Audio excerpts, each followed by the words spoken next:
राधे राधे साथियों। Rajasthan police, railway group D, REET एवं अन्य प्रतियोगी परीक्षाओं हेतु अति महत्वपूर्ण प्रश्नोत्तरी में आपका स्वागत है, जिसमें हमारा विषय रहेगा साथियों जनरल साइंस। जनरल साइंस के एक टॉपिक है अम्ल, सार एवं लवण। इनसे टॉप 25 महत्वपूर्ण प्रश्नों का समावेश किया गया है, जो कि गोल्डन टेस्ट सीरीज 32 के रूप में है। गोल्डन टेस्ट सीरीज 32 के पहले क्वेश्चन की ओर बढ़ते हैं साथियों। हमारा 1 नंबर का क्वेश्चन देखिए। 1 नंबर का क्वेश्चन देखिए।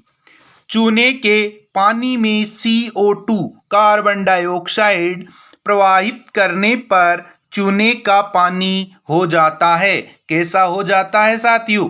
तो इसका जो सही उत्तर है वह रहेगा 1 नंबर, दूधिया हो जाता है। थोड़ा हल्का सफेद होता है, दूधिया रंग का हो जाता है। तो इसका करेक्ट आंसर हो जाएगा ऑप्शन नंबर 1। अगले क्वेश्चन की ओर बढ़ते हैं। अगला क्वेश्चन रहेगा हमारा 2 नंबर। नीला तोता कहते हैं, नीला तोता किसे कहते हैं साथियों? तो इसका जो सही उत्तर है वह रहेगा कॉपर सल्फेट। कॉपर सल्फेट को नीला तोता के नाम से जाना जाता है। इसे तूतिया के नाम से भी जाना जाता है साथियों, तूतिया। और इसका जो रासायनिक सूत्र है वह है CuSO4, कॉपर सल्फेट। तो इसका इस प्रश्न का करेक्ट आंसर हो जाएगा option number 1। Option number 1 correct answer हो जाएगा साथियों। कॉपर सल्फेट, नीला तोता को कॉपर सल्फेट के नाम से जाना जाता है। क्वेश्चन नंबर 3 देखिए साथियों। धातुओं में जंग लगना किस प्रकार की अभिक्रिया है?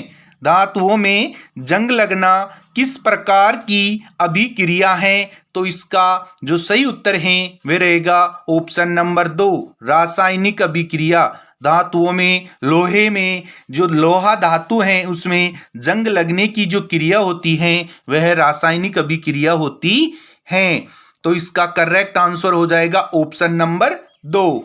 अगले क्वेश्चन की ओर बढ़ते हैं। अगला क्वेश्चन रहेगा हमारा 4 नंबर।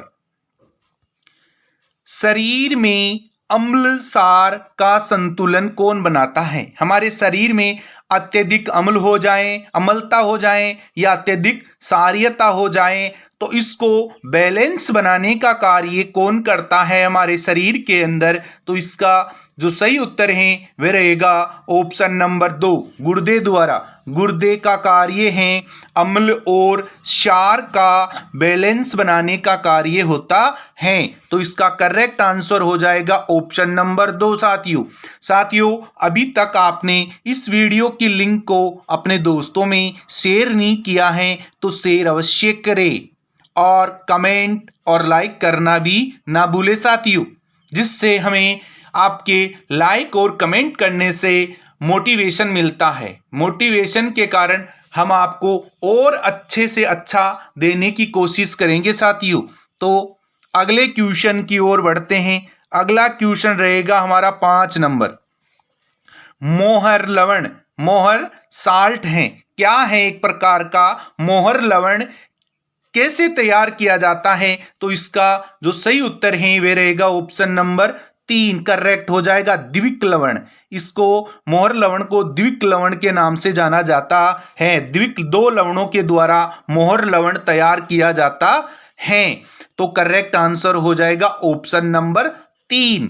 अगले क्वेश्चन की ओर बढ़ते हैं। अगला क्वेश्चन रहेगा हमारा 6 नंबर। पेप्सिन एंजाइम किस माध्यम में क्रियाशील रहता है? तो इसका जो सही उत्तर है वह रहेगा ऑप्शन नंबर 1, पेप्सिन क्षारीय माध्यम में रहता है। करेक्ट आंसर हो जाएगा ऑप्शन नंबर 1। अगले क्वेश्चन की ओर बढ़ते हैं। अगला क्वेश्चन है हमारा 7 नंबर। उदासीनीकरण क्रिया में बनता है। उदासीनीकरण क्रिया में कौन सा पदार्थ तैयार होता है, तो इसका जो सही उत्तर है वे रहेगा ऑप्शन नंबर 4, लवण और जल, जिसका पीएच मान कितना हो 7, ना 7 से कम, यानी कि 6.9 से लेकर 7.1 तक। यह उदासीनीकरण है, यह उदासीनीकरण होता है। तो उदासीनीकरण में क्या बन जाता है, लवण तथा जल। अब आपको पूछा जाए कि लवण तथा जल का पीएच मान कितना होता है, तो 6.9 से लेकर 7.1 तक होता है। हमारा करेक्ट आंसर हो जाएगा ऑप्शन नंबर 4। अगले क्वेश्चन की ओर बढ़ते हैं साथियों। अगला क्वेश्चन रहेगा हमारा 8 नंबर। 8 नंबर क्वेश्चन देखिए, निम्नलिखित में से कौन सा कथन सही है। 4 कथन दिए हुए हैं, इनमें से आपको सही कथन का चयन करना है साथियों। तो इसका जो सही उत्तर है वह रहेगा ऑप्शन नंबर 4, करेक्ट आंसर हो जाएगा। ये सभी के सभी ऑप्शन सही है साथियों। देखते हैं ऑप्शन क्या है। सार में साबुन जैसी चिकनाहट होती है, सार होता है उसमें साबुन जैसी चिकनाहट होती है। सार लाल लिटमस को नीला कर देता है, सार क्या करता है, लाल लिटमस पत्र को नीला कर देता है, ये बात भी सही है। सभी सार भस्म होते हैं, किंतु सभी भस्म सार नहीं होते हैं। तो तीनों की तीनों ऑप्शन सही है। हमारा चौथा ऑप्शन है उपरोक्त सभी, करेक्ट हो जाएगा ऑप्शन नंबर 4। अगले क्वेश्चन की ओर बढ़ते हैं साथियों। अगला क्वेश्चन रहेगा हमारा 9 नंबर। पीएच मान का निर्धारण किसने किया। पीएच मान जो स्केल है, पूषांश, पीएच का पूरा नाम होता पूषांश हाइड्रोजन, पूषांश हाइड्रोजन। इस स्केल का जो निर्माण किया, निर्धारण किसने किया, निर्माण की प्रक्रिया किसने पूर्ण की, तो वह वैज्ञानिक हैं सोरेनसन। सोरेनसन ने पीएच मान का निर्धारण किया था। हमारा करेक्ट आंसर हो जाएगा ऑप्शन नंबर 4। अगले क्वेश्चन की ओर बढ़ते हैं। अगला क्वेश्चन रहेगा हमारा 10 नंबर। सभी अम्ल धातु से प्रतिक्रिया कर कौन सी गैस निकालते हैं। अम्ल धातु से प्रतिक्रिया करते हैं, अम्ल से मिलते हैं तो क्या निकालते हैं साथियों, तो इसका करेक्ट आंसर हो जाएगा hydrogen ion. Hydrogen H+ ion का निष्कासन करते हैं, बाहर निकालते हैं। तो हमारा करेक्ट आंसर हो जाएगा ऑप्शन नंबर 1। अगले क्वेश्चन की ओर बढ़ते हैं साथियों। अगला क्वेश्चन रहेगा हमारा 11 नंबर। 11 नंबर क्वेश्चन देखिए, उदासीन घोल का पीएच मान होता है। उदासीन पीएच मान का घोल कितना होता है, उदासीनीकरण का पीएच मान कितना होता है, तो इसका करेक्ट आंसर हो जाएगा ऑप्शन 7। ऑप्शन नंबर 3 में 7, उदासीनीकरण का पीएच मान होता है 7। और इसका जो करेक्ट आंसर आएगा, आपको मौखिक रूप से किसी को बताना हो तो वह रहता है 6.9 से लेकर 7.1, करेक्ट आंसर हो जाएगा साथियों। तो हमारा करेक्ट आंसर है ऑप्शन नंबर 3। अगले क्वेश्चन की ओर बढ़ते हैं। अगला क्वेश्चन रहेगा हमारा 12 नंबर। 12 नंबर क्वेश्चन देखिए, दूध का पीएच मान कितना होता है साथियों। दूध का पीएच मान कितना होता है, और तो इसका जो सही उत्तर है वह रहेगा ऑप्शन नंबर 2, करेक्ट आंसर हो जाएगा 6.6। 6.6 दूध का पीएच मान होता है। और दूध का रंग सफेद, दूध का जो सफेद रंग है वह केसीन के कारण होता है साथियों। केसीन के कारण दूध का रंग सफेद होता है। और दूध का हल्का पीला रंग होता है कैरोटीन के कारण होता है। कैरोटीन के कारण हल्का पीला रंग होता है।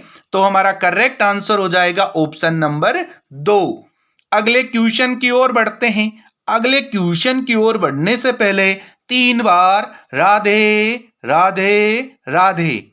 13 नंबर क्वेश्चन देखिए साथियों, अम्लीय घोल का पीएच मान होता है। अम्लीय घोल का पीएच मान क्या होगा, अम्ल का पीएच मान क्या होगा? तो इसका जो सही उत्तर है वे रहेगा ऑप्शन नंबर 2, 7 से कम। 7 से कम यानी कि 6.9 पीएच मान तक तो अम्लता ही होती है। 9 तक नहीं, 9 से पहले। 9 से तो उदासीनीकरण स्टार्ट हो जाता है। तो 7 से कम अम्लीय घोल का पीएच मान होता है। करेक्ट आंसर हो जाएगा ऑप्शन नंबर 2 साथियों। अगले क्वेश्चन की ओर बढ़ते हैं। अगला क्वेश्चन रहेगा हमारा 14 नंबर। अमोनिया क्लोराइड का जलीय विलयन होता है। अमोनिया क्लोराइड का जलीय विलयन होता है। तो इसका जो सही उत्तर है वह रहेगा ऑप्शन नंबर 2, सारीय होता है। अमोनिया क्लोराइड की प्रकृति कैसी होती है साथियों? सारीय होती है। अगले क्वेश्चन की ओर बढ़ते हैं। अगला क्वेश्चन रहेगा हमारा 15 नंबर। सभी अम्ल जल में घुलकर प्रदान करते हैं। सभी अम्ल जल से अभिक्रिया करके किसका निर्माण करते हैं, क्या निकालते हैं बाहर साथियों? तो इसका करेक्ट आंसर हो जाएगा हाइड्रोजन आयन। हाइड्रोजन को बाहर निकालते हैं। अम्लीकरण अम्ल जल से अभिक्रिया करके H आयन धन आयन बाहर निकालते हैं, यानी कि हाइड्रोजन का निष्कासन करते हैं। अगले क्वेश्चन की ओर बढ़ते हैं साथियों। अगला क्वेश्चन रहेगा हमारा 16 नंबर। भस्मों का स्वाद होता है। भस्मों का स्वाद कैसा होता है साथियों? इसका करेक्ट आंसर हो जाएगा खारा। भस्मों का स्वाद कैसा होता है साथियों? खारा होता है। अगले क्वेश्चन की ओर बढ़ते हैं। अगला क्वेश्चन रहेगा हमारा 17 नंबर। नीले लिटमस पत्र को लाल कर देता है। नीले लिटमस पत्र को लाल कर देता है। इनमें से कौन है जो नीले लिटमस पत्र को लाल कर देता है? तो इसका जो सही उत्तर है वह रहेगा ऑप्शन नंबर 1, अम्ल। अम्ल कर देता है नीले लिटमस पत्र को लाल। नीले लिटमस पत्र को लाल और लाल लिटमस पत्र को नीला, इस बात को लेकर आप कंफ्यूजन रहते हो तो आपके कंफ्यूजन को आज मैं दूर कर देता हूं साथियों। दूर करने का एक ट्रिक है, आपको याद रखना है अपने दोस्त अनिल का नाम। अनिल का नाम याद रखना आपको हमेशा। अम्ल ऐसे क्या हो जाएगा? अम्ल, न से नीला और ल से लाल, हमेशा याद रखना अनिल। तो अम्ल क्या करता है? नीले लिटमस पत्र को लाल कर देता है। एक ट्रिक याद रखना, अपने दोस्त का नाम क्या है? अनिल। तो करेक्ट आंसर हो जाएगा ऑप्शन नंबर 1। और इसके विपरीत कर लो दूसरा, यानी कि सार क्या करेगा? लाल लिटमस पत्र को लाल। अनिल से, अनिल तो क्या कर रहा है? नीले लिटमस पत्र को लाल। तो सार क्या करेगा? लाल लिटमस पत्र को नीला। ये दोनों प्रतिक्रियाएं कैसी होती है? विपरीत क्रियाएं होती है। अम्ल और सार दोनों विपरीत क्रियाएं करते हैं। शायद आपको यह ट्रिक समझ में आई होगी। इसी प्रकार की ट्रिक्स यदि आप चाहते हो हमारे टेस्ट सीरीज पर, तो आप कमेंट अवश्य करें। तो मैं हमेशा प्रत्येक पर्सन में जो समझाने की कोशिश करूंगा वो ट्रिक के द्वारा ही करूंगा, लेकिन आपको कमेंट करना पड़ेगा कि हमें ट्रिक के माध्यम से समझना है साथियों। तो अगले क्वेश्चन की ओर बढ़ते हैं। अगला क्वेश्चन है हमारा 18 नंबर। सार वह पदार्थ हैं जो क्या करते हैं? प्रोटॉन ग्रहण करते हैं। सार क्या करते हैं? प्रोटॉन को ग्रहण करने का कार्य करते हैं और अम्ल हाइड्रोजन को बाहर निकालने का कार्य करते हैं। तो सार क्या करते हैं? प्रोटॉन को ग्रहण करते हैं साथियों। सार क्या करता है? प्रोटॉन को ग्रहण करते हैं। अगले क्वेश्चन की ओर बढ़ते हैं।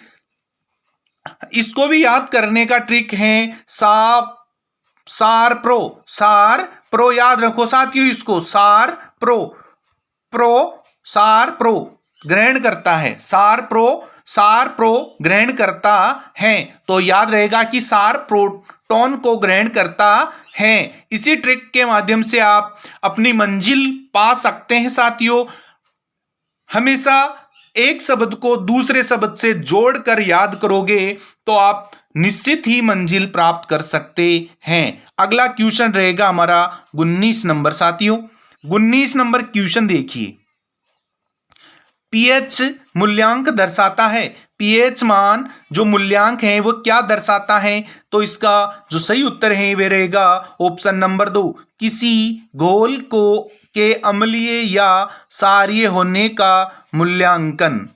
किसी भी घोल के अम्लीय या क्षारीय होने का पता पीएच मान दर्शाता है। जो पीएच स्केल है उसका कार्य क्या है, इस क्वेश्चन में ऐसे पूछा गया है। तो पीएच मान क्या निर्धारण करता है? अम्लीयता और क्षारीयता, जो कि उस स्केल पे 1 से लेकर 14 नंबर तक अंकित होते हैं। साथियों अगले क्वेश्चन की ओर बढ़ते हैं। हमारा अगला क्वेश्चन है 20 नंबर। 20 नंबर का क्वेश्चन देखिए, लाल लिटमस पत्र को नीला कर देता है। लाल लिटमस पत्र को नीला कौन कर देता है? तो अभी मैंने आपको ट्रिक बताई थी, तो आपको क्या याद करना रखना था? अनील। अनील तो अमल तो क्या करता है? नीले लिटमस पत्र को लाल करता है। ये क्या पूछ रहा है? लाल लिटमस पत्र नीला कर देता है। तो इसका विपरीत था, अमल का विपरीत क्या हो जाएगा? इधर अमल कर रहा है तो उधर क्या कर देगा? सार कर देगा साथियों। तो इसका करेक्ट आंसर हो जाएगा सार। क्या हो जाएगा? सार हो जाएगा। Correct answer 2 number. अगले क्वेश्चन की ओर बढ़ते हैं। अगला क्वेश्चन रहेगा हमारा 21 नंबर। लिटमस का मुख्य स्रोत है। लिटमस पत्र का जो मुख्य स्रोत है वह क्या है? तो इसका करेक्ट आंसर रहेगा साथियों शैवाल। शैवाल लिटमस का मुख्य स्रोत होता है। Correct answer option number 1। अगले क्वेश्चन की ओर बढ़ते हैं। कृत्रिम सूचक हैं। कृत्रिम सूचक हैं। कृत्रिम सूचक कौन से हैं इनमें से? तो इसका जो सही उत्तर है वह रहेगा ऑप्शन नंबर 4, 1 और 2 दोनों। फिनोल्फथीलीन और मेथिल ऑरेंज, ये दोनों कृत्रिम सूचक हैं। कृत्रिम सूचक हैं। अगले क्वेश्चन की ओर बढ़ते हैं। अगला क्वेश्चन रहेगा हमारा 22 नंबर। सामान्यतः लवण होते हैं। सामान्यतः लवण होते हैं। सामान्यतः लवण कैसे होते हैं साथियों? तो इसका जो सही उत्तर है वह रहेगा ऑप्शन नंबर 3। लवण कैसे होते हैं? उदासीन, जिसका पीएच मान 6.9 से 7.1 हो उसे लवण कहते हैं। या ऑप्शन में आपको मिलेगा 7, सिर्फ 7। तो उदासीनीकरण का पीएच मान होगा 7। करेक्ट आंसर हो जाएगा ऑप्शन नंबर 3। अगले क्वेश्चन की ओर बढ़ते हैं। अगला क्वेश्चन रहेगा हमारा 24 नंबर। सिट्रिक अम्ल मुक्त रूप से किस में होता है? सिट्रिक अम्ल मुक्त रूप से किस में पाया जाता है? इनमें से कौन से फल में सिट्रिक अम्ल पाया जाता है? तो इसका करेक्ट आंसर हो जाएगा साथियों ऑप्शन नंबर 2। ऑप्शन नंबर 2, नींबू में सिट्रिक अम्ल पाया जाता है। करेक्ट आंसर हो जाएगा ऑप्शन 2। अंतिम और नेक्स्ट अगले 25 नंबर क्वेश्चन की ओर चलते हैं। अंतिम क्वेश्चन रहेगा हमारा 25 नंबर। 25 नंबर क्वेश्चन देखिए, इमली में कौन सा अम्ल पाया जाता है? इमली में कौन सा अम्ल पाया जाता है? तो इसका जो करेक्ट आंसर है वह रहेगा ऑप्शन नंबर 3, टार्ट्रिक अम्ल। इमली में टार्ट्रिक अम्ल पाया जाता है। करेक्ट आंसर हो जाएगा ऑप्शन नंबर 3। विनायक सफलता स्टडी यूट्यूब चैनल को सब्सक्राइब करें, कमेंट करें और लाइक करें। बहुत बहुत धन्यवाद। राधे राधे।